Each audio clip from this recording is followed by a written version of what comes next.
ഫാദറിനോട് ഇതെങ്ങനെ ഞാൻ റൺ ചെയ്യുമെന്ന് ചോദിച്ചപ്പോൾ കയ്യിലാകെ പാസ്പോർട്ട് കൊണ്ടല്ലേ വന്നെന്ന് ചോദിച്ചു. പറ്റാവുന്നത്ര ട്രൈ ചെയ്യാം, ഇല്ലെങ്കിൽ ക്ലോസ് ചെയ്തിട്ട് വന്നതാണ്. അവിടെ നിന്ന് അങ്ങോട്ട് മെല്ലെ മെല്ലെ ആയിട്ട് നമ്മൾ കുറച്ച് ബ്രാഞ്ചസൊക്കെ ഇവിടെ നാട്ടിലായിട്ടുള്ള സ്റ്റാർട്ട് ചെയ്ത് അങ്ങനെയാണ് പിന്നെ നമ്മൾ ഓൺ ബ്രാൻഡിങ്ങും ഒക്കെ വന്ന് ഇപ്പം നമ്മൾ നിലവിൽ 3 ലീഡിങ് ബ്രാൻഡുകൾക്ക് നമ്മൾ പ്രൊഡക്ഷൻ ചെയ്ത് കൊടുക്കുന്നുണ്ട് ദുബായിൽ നിന്ന്. ഇവിടെ നമുക്ക് ടീമുണ്ട്, നല്ലൊരു ടീമുണ്ട്.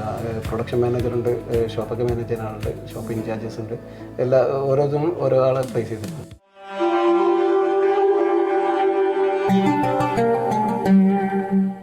നമസ്കാരം.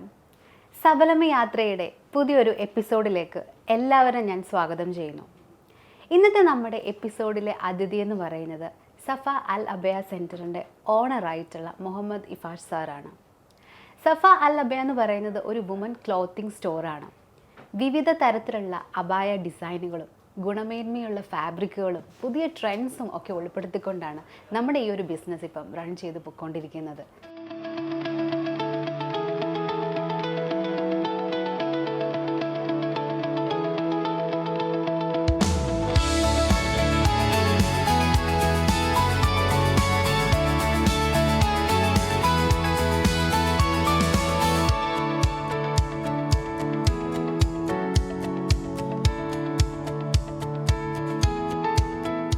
ഏതാണ്ട് 28 വർഷമായിട്ട് സക്സസ്ഫുൾ ആയിട്ട് ബിസിനസ് പൊയ്ക്കൊണ്ടിരിക്കുകയാണ്. അപ്പം ഇതിൻ്റെ വിശേഷങ്ങളൊക്കെ നമുക്ക് മുഹമ്മദ് ഇഫാഷ് സാറിനോട് ചോദിച്ചറിയാം. സാറിനെ ഈ ഒരു പ്രോഗ്രാമിലേക്ക് ഞാൻ സ്വാഗതം ചെയ്യുന്നു. നമസ്കാരം സാർ.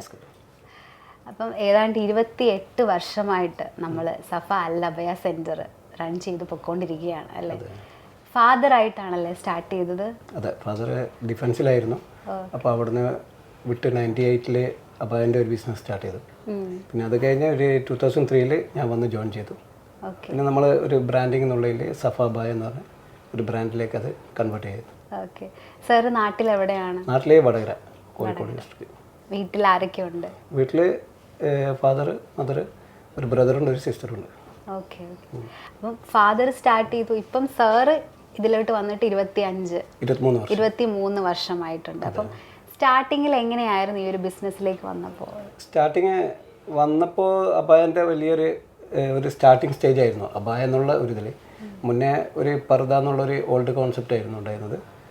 അബായൻ്റെ ഒരു സ്റ്റാർട്ടിങ് സ്റ്റേജിലാണ് നമ്മൾ വരുന്നത്. അപ്പോൾ അതിൽ എങ്ങനെ മോഡസ്റ്റ് വെയർ ചെയ്യുക, അത് ഒരു പ്രീമിയം ലെവൽ എങ്ങനെ ചെയ്യുക എന്നുള്ള ഇതിലാണ് നമ്മൾ ഫോക്കസ് ചെയ്തത്. അവിടെ നിന്ന് അങ്ങോട്ട് മെല്ലെ മെല്ലെ ആയിട്ട് നമ്മൾ കുറച്ച് ബ്രാഞ്ചസൊക്കെ ഇവിടെ നാട്ടിലായിട്ടുള്ള സ്റ്റാർട്ട് ചെയ്ത് അങ്ങനെ മുന്നോട്ട് പോയാണ്. ശരിക്കും പറഞ്ഞിട്ടുണ്ടെങ്കിൽ ഒരു ബിസിനസ് ചെയ്യുക അല്ലെങ്കിൽ ബിസിനസ് നടത്തിക്കൊണ്ട് പോകുക എന്ന് പറയുമ്പോൾ നമ്മൾ അത് ഒരു ചെറിയൊരു കാര്യമല്ല. അപ്പോൾ സ്റ്റാർട്ടിങ്ങിൽ സാറ് ഫാദറായിട്ട് സ്റ്റാർട്ട് ചെയ്തു. അതിനുശേഷം ഇപ്പം സാറ് ഇത്രയും വർഷമായിട്ട് ബിസിനസ് നടത്തി. അപ്പം തുടക്കത്തിൽ അപ്പം ഇതിന് വേണ്ടിയിട്ട് എന്തൊക്കെ പ്രിപ്പറേഷൻസ് ആയിരുന്നു സാർ എടുത്തിട്ടുണ്ടായിരുന്നത്? തുടക്കത്തിൽ നമ്മൾ ഓൺ പ്രൊഡക്ഷനാണ് ഉണ്ടായത്. അപ്പോൾ പ്രൊഡക്ഷൻ മേഖല തുറന്ന കുറച്ച് റിസ്ക്കും ഒക്കെ ഉണ്ടായതാണ്. അപ്പോൾ പ്രൊഡക്ഷൻ ആദ്യം പഠിക്കണം. അപ്പോൾ അതിൻ്റെ നല്ല ഫാബ്രിക് കാര്യങ്ങൾ ഇതിൻ്റെ ഡീറ്റെയിലൊക്കെ പഠിച്ചിട്ട് പിന്നെ പതിയെ അതിലേക്ക് ഇറങ്ങിയായിരുന്നു. അങ്ങനെയാണ് പിന്നെ നമ്മൾ ഓൺ ബ്രാൻഡിങ്ങും ഒക്കെ വന്ന് ഇപ്പം നമ്മൾ നിലവിൽ 3 ലീഡിങ് ബ്രാൻഡുകൾക്ക് നമ്മൾ പ്രൊഡക്ഷൻ ചെയ്ത് കൊടുക്കുന്നുണ്ട് ദുബായിൽ നിന്ന്. പിന്നെ നാട്ടിലും ലീഡിങ് വെഡ്ഡിങ് സെൻറ്റേഴ്സ്, ലുലു അടക്കമുള്ള വെഡ്ഡിങ് സെൻറ്റേഴ്സൊക്കെ നമ്മുടെ പ്രൊഡക്റ്റ് അവൈലബിൾ ആണ്. അപ്പോൾ നമ്മളത് പതിയെ ഓരോ ഇതിൻ്റെ ആക്സസറീസൊക്കെ ആഡ് ചെയ്ത് വരികയായിരുന്നു. ഇപ്പം ഒരു കസ്റ്റമർ അവർക്ക് അവരുടേതായിട്ടുള്ള രീതിയിൽ കസ്റ്റമൈസ് ചെയ്തിട്ട് വേണം എന്ന് പറയുമ്പോഴത്തേക്കും നമ്മൾ അതെങ്ങനെയാണ് അതിൻ്റെ സർവീസ് നടത്തുന്നത്? നമ്മൾ വിത്തിൻ 3 to 4 days കൊണ്ട് അവർക്ക് കസ്റ്റമൈസ് ചെയ്ത് കൊടുക്കും. അവരെ എന്തൊക്കെയാണ് വേണ്ടതെന്ന് വെച്ചിട്ട് അതിന് കറക്റ്റായിട്ട് നമ്മൾ ഒരു 3 to 4 days കൊണ്ട് അവർക്ക് ചെയ്ത് കൊടുക്കുന്നുണ്ട്. ഇപ്പോൾ ഒരു കസ്റ്റമർ നമുക്ക് ഒരു വാങ്ങിക്കാൻ വരുമ്പോഴത്തേനും അവരെന്തൊക്കെ കാര്യങ്ങളാണ് ശരിക്കും ശ്രദ്ധിക്കേണ്ടതായിട്ടുള്ളത്? കസ്റ്റമർ ഒന്ന് ഫാബ്രിക്കാണ്, നമ്മൾ ലോങ് ലാസ്റ്റ് ചെയ്യുന്ന ഫാബ്രിക് ആയിരിക്കണം, ക്വാളിറ്റി ഐറ്റംസ് ഉണ്ടാകണം. പിന്നെ അതിൽ ചെയ്യുന്ന വർക്കിൻ്റെ ക്വാളിറ്റി, അതിൽ യൂസ് ചെയ്യുന്ന മെറ്റീരിയൽസ്, അതൊക്കെയാണ് കൂടുതൽ കസ്റ്റമേഴ്സ് നമ്മളടുത്ത് അട്രാക്റ്റീവ് ആകുന്നത്. അപ്പോൾ അവർക്ക് അതിൽ നമ്മളിപ്പോൾ സ്പെഷ്യലൈസ്ഡ് ചെയ്യുന്നതുകൊണ്ട് ആ ക്വാളിറ്റി കീപ്പ് ചെയ്യുന്നുണ്ട് നമ്മുടെ കസ്റ്റമേഴ്സ് റെഗുലറായിട്ട് വരുന്നത്. നമുക്ക് ടോട്ടൽ ഇവിടെ എത്ര ബ്രാഞ്ചസ് ആണ് വരുന്നത്? നമുക്ക് ഇവിടെ ഇപ്പോൾ 2 ബ്രാഞ്ചാണ് ഉള്ളത്. നാട്ടിൽ ഒരു 6 ബ്രാഞ്ച് ഉണ്ട്. അങ്ങനെ ടോട്ടൽ ഇപ്പോൾ നിലവിൽ 8 ബ്രാഞ്ചസ് നമുക്കുണ്ട്. നാട്ടിൽ എവിടെയായിട്ടാണ്? നാട്ടിൽ നമുക്ക് വടകര 2 ബ്രാഞ്ച് ഉണ്ട്, തലശ്ശേരി, കണ്ണൂർ, കോഴിക്കോടൊക്കെ ബ്രാഞ്ചസ് ഉണ്ട്. പിന്നെ നാട്ടിലെ ലീഡിങ് വെഡിങ് സെൻറ്റേഴ്സൊക്കെ നമ്മുടെ പ്രൊഡക്റ്റ് അവൈലബിൾ ആണ്. ഓക്കെ. അപ്പം നാട്ടിലപ്പം സാർ ഇടയ്ക്ക് പോവാറുണ്ടോ? നാട്ടിലെ കണ്ടിന്യൂറ്റി ബിസിനസ് ആവശ്യത്തിന് പോവും ഇടയ്ക്ക്. ഓക്കെ. അപ്പം അങ്ങനെ വരുമ്പോൾ ഇവിടെ നമ്മുടെ ആൾക്കാർ, ഇവിടെ നമുക്ക് ടീമുണ്ട്, നല്ലൊരു ടീമുണ്ട്. പ്രൊഡക്ഷൻ മാനേജറുണ്ട്, ഷോപ്പൊക്കെ മാനേജ് ചെയ്യുന്ന ആളുണ്ട്, ഷോപ്പ് ഇൻചാർജസ് ഉണ്ട്. ഓരോന്നും ഓരോ ആളെ പ്ലേസ് ചെയ്തിട്ടുണ്ട്. ഇല്ലെങ്കിൽ ഇത് മുന്നോട്ട് പോകുന്ന ബുദ്ധിമുട്ടാണ്. പ്രത്യേകിച്ച് പ്രൊഡക്ഷൻ മേഖലയായതുകൊണ്ട് അത് കറക്റ്റ് ഓരോ പ്ലേസിലും ഒരാളുണ്ടാവണം. ഓക്കെ. അപ്പം നാട്ടിലും ബിസിനസ് ഉണ്ട്, ഇവിടെയും ബിസിനസ് ഉണ്ട്. അപ്പം എന്തെങ്കിലും വ്യത്യാസങ്ങൾ തോന്നിയിട്ടുണ്ടോ നമ്മുടെ ഈ ഒരു ബിസിനസ് ഫീൽഡിൽ നാട്ടിലെയും ഇവിടെയും തമ്മിൽ നോക്കുമ്പോൾ? നാട്ടിലെ ഒരു ലിമിറ്റഡ് കസ്റ്റമേഴ്സ് ആയിരിക്കും. നമുക്ക് ഇപ്പോൾ നമ്മൾ ഏത് ബ്രാഞ്ചാണ് വരുന്നത് ആ ഒരു സറൗണ്ടിങ്സ് ഉള്ള ഒരു ലിമിറ്റഡ് കസ്റ്റമേഴ്സ് ആയിരിക്കും. ദുബൈനെ സംബന്ധിച്ചിടത്തോളം വേൾഡ് വൈഡ് കസ്റ്റമറാണ്, അറിയാലോ. അപ്പോൾ അതിൻ്റേതായ ഒരു ഡിഫറൻസ് ഉണ്ട്. നാട്ടിലെ ഇവിടെ നമ്മൾ രണ്ട് തരവും ചെയ്യുന്നുണ്ട്. പ്രീമിയം ചെയ്യുന്നുണ്ട്, പിന്നെ ഹൈ പ്രീമിയം എന്ന് പറഞ്ഞിട്ട് നമുക്ക് ദുബായ് ഔട്ട്ലെറ്റ് മാളൊക്കെ ഷോറൂമുണ്ട്. ശരിക്കും നമ്മുടെ ഇവിടുത്തെ ഒരു സ്ഥലത്ത് നമ്മളിപ്പോൾ ഇത്രയും വർഷം സക്സസ്ഫുൾ ആയിട്ട് ഒരു ബിസിനസ് ചെയ്യാന്ന് പറയുന്നത് ഒരു ചെറിയൊരു കാര്യമല്ല. അപ്പം നമ്മുടെ ഈ ഒരു രാജ്യം തരുന്ന സപ്പോർട്ടിനെ പറ്റിയിട്ട് എന്താ പറയാനുള്ളത്? നമുക്ക് ഈ രാജ്യം തരുന്നത് വലിയ സപ്പോർട്ട് തന്നെയാണ്. കാരണം ഇവർ തരുന്ന പ്രൊട്ടക്ഷനും ഇവർ തരുന്ന ഒരു സേഫ്റ്റിയൊക്കെ ഉണ്ടല്ലോ, അത് ഈ യുദ്ധ അടിസ്ഥാനത്തിൽ പോകുന്ന സമയത്തും നമ്മളൊരു ദിവസം പോലും നമ്മൾ എന്താ പറയുക, നമ്മൾ വീട്ടിലിരിക്കേണ്ട ആവശ്യം വന്നില്ല. നമ്മളൊരു സ്ഥാപനങ്ങളോ ക്ലോസ് ചെയ്യുകയോ ഒന്നും ചെയ്തില്ല. അപ്പോൾ ഇവിടുത്തെ ഭരണാധികാരികൾ തരുന്ന ഒരു സപ്പോർട്ട് കൊണ്ട് തന്നെയാണ് നമ്മളിത് നന്നായിട്ട് മുന്നോട്ട് കൊണ്ടുവന്നത്. അപ്പം സാറിൻ്റെ ബിസിനസ് ഈ ഒരു ലൈഫിൽ സാറിന് ഏറ്റവും കൂടുതൽ വളരെ സപ്പോർട്ടീവായിട്ടുള്ള ഒരു സ്വാധീനിച്ച ഒരു വ്യക്തി എന്ന് ചോദിക്കുകയാണെങ്കിൽ ആരായിരിക്കും? ഫാദറാണ്. ഫാദറിൻ്റെ സപ്പോർട്ട് ഉണ്ടാണ്. കാരണം ഞാൻ ഇത് മാത്രമല്ല, നമുക്ക് വേറെയും പരിപാടികളുണ്ട്. അപ്പോൾ എന്തൊരു പ്രൊജക്റ്റ് ഫാദറിൻ്റെ അടുത്ത് പറഞ്ഞു കഴിഞ്ഞാലും നോ എന്ന് പറയില്ല. പുള്ളി പറയാന്ന് വെച്ചാൽ ഓക്കെ ആണെന്ന് തോന്നുകയാണെങ്കിൽ കണ്ടിന്യൂ ചെയ്തോ. അത് ബിസിനസ്സാണ്, ചിലത് നമ്മളെ കയ്യിൽ നിന്ന് പോകും. പക്ഷെ എന്നാലും ഒരു കമൻറ്റ് ഉണ്ടാവില്ല. പറ്റൂല, ഓക്കെ ക്ലോസ് ചെയ്തോ. അടുത്ത പരിപാടി എന്തെങ്കിലും പ്രൊജക്റ്റ് പറയുമ്പോൾ സപ്പോർട്ട് ചെയ്തു. അത്രയും ഒരു ഭയങ്കര സപ്പോർട്ടാണ്. ആ സപ്പോർട്ട് കൊണ്ടാണ് നമുക്ക് ഭയങ്കര ധൈര്യമാണ്. എന്തിൽ പോകുന്ന ഒരു പേടിയൊന്നുമില്ല ബിസിനസ് ചെയ്യാൻ. ആ സപ്പോർട്ട് ഭയങ്കരമാണ്.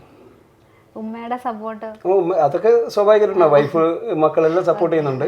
പക്ഷേ ഇതിൻ്റെ നമുക്കൊരു ഈ ലൈനിലേക്ക് കൊണ്ടുവന്ന ഫാദറാണ്. അപ്പോൾ അത് നമ്മൾ ഏറ്റെടുത്തത് നല്ല എന്താ പറയുക, വൃത്തിക്ക് കൊണ്ടുപോകാന്ന് പറയില്ല, ആ രീതിയിൽ കൊണ്ടുപോകേണ്ടുള്ള ഒരു സാറ്റിസ്ഫാക്ഷൻ നമുക്കും ഫാദറിനൊക്കെ ഉണ്ട്. അപ്പോൾ ഫാമിലി എല്ലാവരും നമ്മളെ കൂടെ തന്നെയാണ്. ഇപ്പോൾ അനിയനും കസിനുമാണ് നാട്ടിലെ ബിസിനസ്സൊക്കെ നോക്കുന്ന ഫാദറിൻ്റെ കൂടെ തന്നെ. അവർ രണ്ടാളും ഒരുപാട് വർഷമായിട്ട് നമ്മുടെ കൂടെ ജോയിൻ ചെയ്തിട്ട് അവരാണ് ബ്രാഞ്ചസും കാര്യങ്ങളും നാട്ടിൽ നോക്കുന്നത്. നമുക്ക് എന്ത് ബിസിനസ്സിൽ ഇറങ്ങുന്നുണ്ട് നന്നായിട്ട് സ്റ്റഡി ആയിട്ട് ഇറങ്ങാം. പിന്നെ ആ ചെയ്യുന്ന വർക്കിനോട് നമുക്ക് പാഷൻ വേണം, ഇല്ലെങ്കിൽ സക്സസ് ആകാൻ ബുദ്ധിമുട്ടാണ്. കാരണം പ്രത്യേകിച്ച് ഈ സമയത്ത് അത്രയും കോമ്പറ്റീറ്റേഴ്സ് ഉണ്ട്. അപ്പോൾ നന്നായിട്ട് സ്റ്റഡി ചെയ്യുക, ആ ചെയ്യുന്ന വർക്കിനോട് അത്രയും ആത്മാർത്ഥത കാണിച്ച് നല്ല രീതിയിൽ പോയി കഴിഞ്ഞാൽ പാഷൻ വെച്ചിട്ട് തന്നെ പോകണം. അങ്ങനെയാണെങ്കിൽ എന്തായാലും സക്സസ് ആവും. ടൈം എടുക്കും, നല്ല ബിസിനസ് സക്സസ് ആകാൻ കുറച്ച് ടൈം എടുക്കും, കസ്റ്റമേഴ്സിനൊക്കെ റെഗുലർ കസ്റ്റമർ ഉണ്ടാക്കാനൊക്കെ.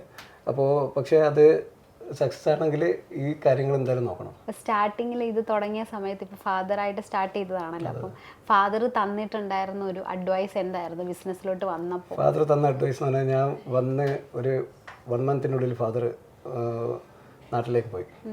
അപ്പോൾ ഒന്നും അറിയാത്തൊരു ഫീൽഡാണ്. അപ്പോൾ ഫാദറിനോട് ഇതെങ്ങനെ ഞാൻ റൺ ചെയ്യുമെന്ന് ചോദിച്ചപ്പോൾ കയ്യിലാകെ പാസ്പോർട്ട് കൊണ്ടല്ലേ വന്നതെന്ന് വെച്ചു. പറ്റാവുന്നത്ര ട്രൈ ചെയ്യുക, ഇല്ലെങ്കിൽ ക്ലോസ് ചെയ്തിട്ട് വന്നെന്ന് പറഞ്ഞു. അതൊരൊറ്റ ഇതിൽ വെച്ചിട്ടാണ് പിന്നെ നമ്മൾ ട്രൈ ചെയ്തിട്ട് ഇത് പഠിക്കുന്നത്. കാരണം ഫാബ്രിക് നന്നായിട്ട് പഠിക്കണം, പ്രൊഡക്ഷൻ എങ്ങനെയാണെന്ന് പഠിക്കണം, പിന്നെ കസ്റ്റമേഴ്സിനെ പഠിക്കണം, എല്ലാം ഓരോ സെക്ഷനുണ്ട്. അപ്പോൾ ആ ഒരു ധൈര്യം പറ്റൂലെങ്കിൽ ഒഴിവാക്കി പോകാമെന്നുള്ള ഇതിൽ തന്നെയാണ്. പക്ഷേ നമുക്കൊരു ചലഞ്ചാണിത്. പക്ഷെ അത് ടൈം എടുത്തു. ഒരു 1-2 വർഷം മെല്ലെ ആക്കി നമ്മൾ എന്താ പറയുക, കസ്റ്റമേഴ്സിനെ റെഗുലർ കസ്റ്റമേഴ്സിനെ ബിൽഡ് ചെയ്തു. ഇപ്പോൾ നമ്മൾ അൽഹംദുലില്ലാ നല്ല സക്സസ്ഫുള്ളായിട്ട് 8 ഷോറൂം നമുക്ക് പോകുന്നുണ്ട്. നമ്മൾ റീസെൻ്റ്ലി ഈ വർഷം തന്നെ 2 ഷോറൂമുകൾ ഇവിടെ UAE തന്നെ സ്റ്റാർട്ട് ചെയ്യാനുള്ള പ്ലാനുണ്ട്. അപ്പം ഒരുപാട് സന്തോഷമുണ്ട്, കാരണം ഇത്രയും വിലപ്പെട്ട ഒരു സമയത്തും നമ്മളോട് സ്പെൻഡ് ചെയ്തതിലൊക്കെ ഒത്തിരി സന്തോഷമുണ്ട്. സാറ് പറഞ്ഞാൽ നാട്ടിലും ബിസിനസ് അതുപോലെ തന്നെ ഇവിടെയും നല്ല ഭംഗിയായിട്ട് മുന്നോട്ട് കൊണ്ടുപോകാൻ പറ്റട്ടെ. പിന്നെ സാറിൻ്റെ ഇവിടെയും 2 ബ്രാഞ്ചസ് അല്ലേ നമ്മൾ വിചാരിക്കുന്നുണ്ട്. ഓക്കെ, അപ്പം അതും എല്ലാം നന്നായിട്ട് തന്നെ മുന്നോട്ട് പോകാൻ പറ്റട്ടെ. എല്ലാ സ്റ്റാഫ്സിനും ഒക്കെ നന്നായിട്ട് വർക്ക് ചെയ്യാൻ പറ്റട്ടെ എന്ന് ഞാൻ ആഗ്രഹിക്കുന്നു, പ്രാർത്ഥിക്കുന്നു. ഒരുപാട് സന്തോഷമുണ്ട് സാർ ഇത്രയും നേരം സ്പെൻഡ് ചെയ്യാൻ പറ്റിയതിൽ. Thank you so much.